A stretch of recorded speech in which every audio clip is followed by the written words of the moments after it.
already allotted. They have prepared well. The PPT also they will present, but your duty is present properly and observe it, take the notes, use the time usefully.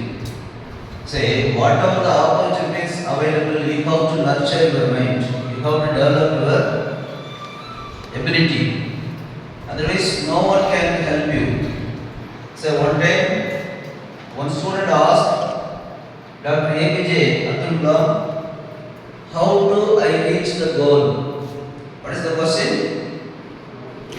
How do I reach the goal? Then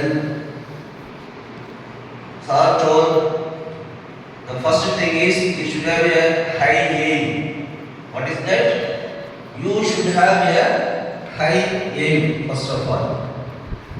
Then second one, hard work, hard work, hard work.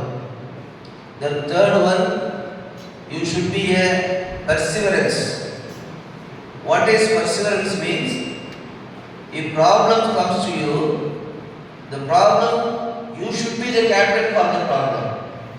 The problem should not be the captain for you. Do you understand what I say? ஒரு பிரச்சனை வரும்பொழுது how to deal it positively. அதை நீ தலைமை தாங்கி நடத்துகிற அளவுக்கு அந்த ப்ராப்ளத்தை சால்வ் பண்ண வச்சுக்கணும். அது ஒன்று தலைமை தாங்குற அளவுக்கு வச்சுக்க கூடாது. ஸோ இதெல்லாம் நீ கொஞ்சம் அதே மாதிரி acquire the knowledge continuously, consistently, regularly, dynamically. Acquire the knowledge. தினமும் புதுசாக ஏதாவது செய்திகளை காதில் வாங்கி போட்டுக்கிட்டே இருக்கணும். So these are all the 4 points when the intelligence question asked by the student, what is the steps or process I should do for achieve my goal? Then என்ன சொன்னாங்க? First you should have a big dream. ரெண்டாவது hard work, hard work, hard work. No shortcut. First understand that. லைஃப்ல shortcut என்பதே கிடையாது. அந்த ஷார்ட்கட்ல வந்தாலும் அது நிலைக்காது. ஒரு கட்டடத்தை ஃபாஸ்டா கட்டினா அது வீணா தான் போகும். பர்சிவரன்ஸ், ப்ராப்ளத்தை நீ எப்படி சால்வ் பண்ற, அதை எப்படி ஹேண்டில் பண்ற, ஏன்னா டே டு டே ப்ராப்ளம்ஸ் நிறைய இருக்கும். அடுத்து ஃபோர்த் என்ன சொன்னேன்? Acquire knowledge continuously. So this is the first message. நான் ஒரு 2 மெசேஜில் முடிச்சிடுறேன். இப்போ நம்ம வந்து for example teachers day 5th கொண்டாடுறோம். நம்ம ஸ்டூடெண்ட்டுக்கு வந்து ஒரு பட்டிமன்றம் கொடுத்துருக்கோம். அதை கூட திங்கட்கிழமை போஸ்ட் பண்ண ரீசஸ் அரேஞ்ச் பண்ணலான்னு பார்த்தா அவர்களுக்கு திங்கட்கிழமை போஸ்ட் பண்ண என்ன தலைப்பு கொடுத்துருக்கோம் தெரியுமா?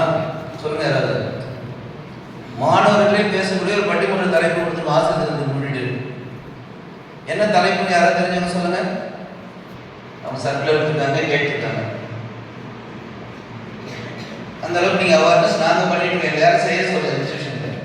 மாணவனுடைய வளர்ச்சிக்கு முக்கியமான பங்கு வகிப்பது ஆசிரியரின் கடமையா, மாணவனுடைய சுய முயற்சியா?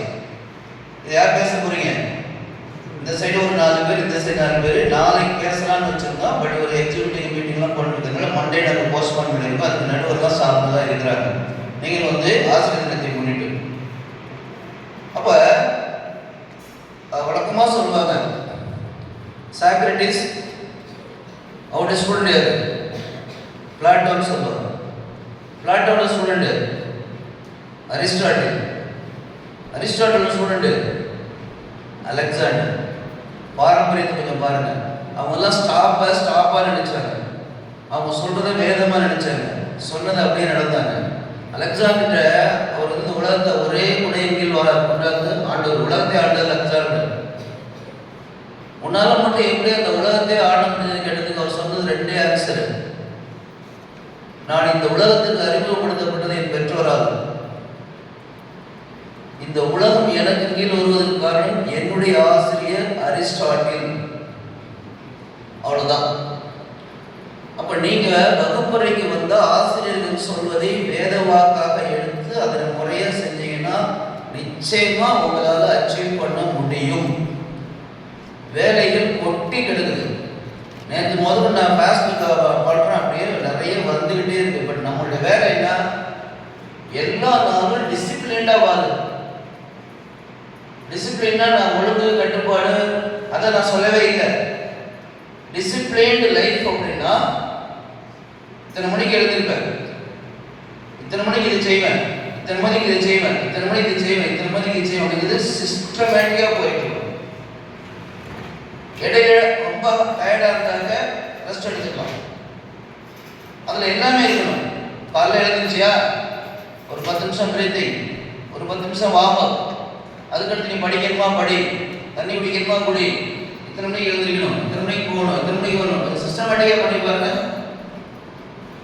இப்போ நான் உங்கள்கிட்ட பேசுறேன் அப்படின்னா எனக்கு என்ன அறியலை, அன்னைக்கு சாக்ரட்டிஸும் பிளாட்டோவும் அரிஸ்டாட்டிலும் சொன்னதை செஞ்சாங்க. அதனால மாணவர்களுக்கும் ஆசிரியர் மீது நம்பிக்கை இருக்குது. அந்த ஆசிரியர் சொல்றதை வேற வாக்க அப்படியே எடுத்துட்டாங்க. அப்ப நான் ஒன்றை சொல்றேன்னா நானும் என்ன செய்யணும், அது மாதிரி நான் நடக்கணும்.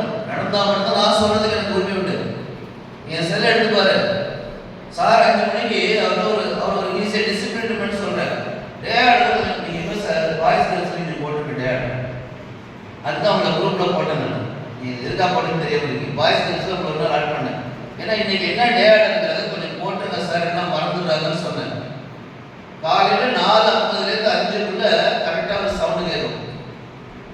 கேட்டால் சாரோட மெசேஜ் ஸ்டூடெண்ட்டுடைய அதாவது ஸ்டாஃபோட குரூப்பில் டே ஆர்டர் 1 அது ஒரு மெசேஜ் மோட்டிவேஷனாக 4:50 5 போடுறாரு. எனக்கு எப்படி தெரிஞ்சுக்கிறியா, நான் 4:30 எழுந்திருக்கிறாரு. இப்படி 4:30 இப்போ 4:30 எழுந்திரிச்சிட்டு இருக்கேன். என் வாட்சை பார்த்தீங்கன்னா 4:30 எழுந்திரிச்சு 4:50 வரைக்கும் என்னுடைய செல்ஃப் மெடிடேஷன். 5 to 6 ஒன்று போட்டுங்க, அது பெல் அடிக்கும். இப்போ இந்த டைம் மாற்றினதுலேருந்து 8:30 அதாவது அடிச்சாங்க, 8:30 நான் வண்டியை ஸ்டார்ட் பண்ணிக்கணும்னு அர்த்தம்.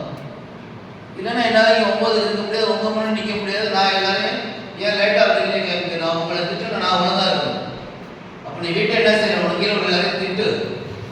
ஏன் திட்டணும், ஏன் திட்டணும், நீ ஒழுங்காக இருக்கணும்னா தான் திட்டணும். அப்போ வீட்டில் இருக்க எல்லாரையும் நீ ஆளுமை பண்ணிப்பாரு, ஆட்டோமேட்டிக்காக உனக்கு ஒரு ஆளுமை வந்துடும், உனக்கு ஒரு சிஸ்டம் இல்லை. டிசிப்ளின் இன்ஃபோசிஸ் நம்ம மேடம் ஒருத்தர் பேர் நம்ம இன்ஃபோசிஸ் ஒரு அந்த ஓனுடைய ஒய்ஃபு மூர்த்தி 3 அவங்க சொல்கிறாங்க, ஹார்ட் ஒர்க் தான் life, no shortcut. Discipline life தான் நம்ம என்ன சொல்கிறேன். அப்போ ஒன்றால் கரெக்டாக டே டு டே ஆக்டிவிட்டியில் உதாரணத்துக்கு 9:50 அப்படின்னா நான் சென்னை போகும்போது வெள்ளிக்கிழமை போய் 9:50 உழவலைக்கு போய் நிற்பாரு. சும்மா ஒரு வாட்ச் எவ்வளோ மணி பார்த்துருப்பாங்க. 9:50 செல்லு 50 பட்டு மூவ்மெண்ட் இருக்கும். அப்போ ட்ரெயின் முதல்கண்டு செல்லில் 9:50 ஆகும்போது அந்த உழவலைக்கு போயிட்டு போய் பாருங்க, பட்டண மூவ் பண்ணுறோம். அப்போ அந்த அளவுக்கு அவங்க ஒரு பிளான்ட் ட்ரைனிங். ஒரு காலத்தில் ட்ரெயின்லாம் எப்போ வரும்னே சொல்ல முடியாது. நான் படித்த காலத்தில் 2 hours 3 hours லேட்டு தான் சரித்திரமே. அப்போ எல்லாருமே டிசிப்ளின் லைஃபுக்கு வந்துட்டாங்க. அப்போ உங்களை நீங்கள் கட்டுப்படுத்துங்க. திரும்ப நான் எல்லா கிளாஸ்லையும் சொல்றது, யாரையும் ஜெயிக்க வேண்டாம், ஒன்றை ஜெயிச்சு பாரு, நிச்சயமா எல்லாரையும் ஜெயிக்க முடியும். சார் போன தடவை கொஞ்சம் எடுத்தாரு, இன்னும் கொஞ்சம் இருக்குது. பை ரிக்வஸ்டா இந்த கிளாஸ் எடுத்துங்க அப்படின்னு சொன்னதுனால சரி எடுத்துக்காரு. ஒரு கிளாஸ் எடுக்கிறது அவ்வளோ ஈஸி கிடையாது. நெட்டில் போய் அவ்வளோ தேடணும், ப்ரிப்பேர் பண்ணணும், ஆர்டர் பண்ணணும்.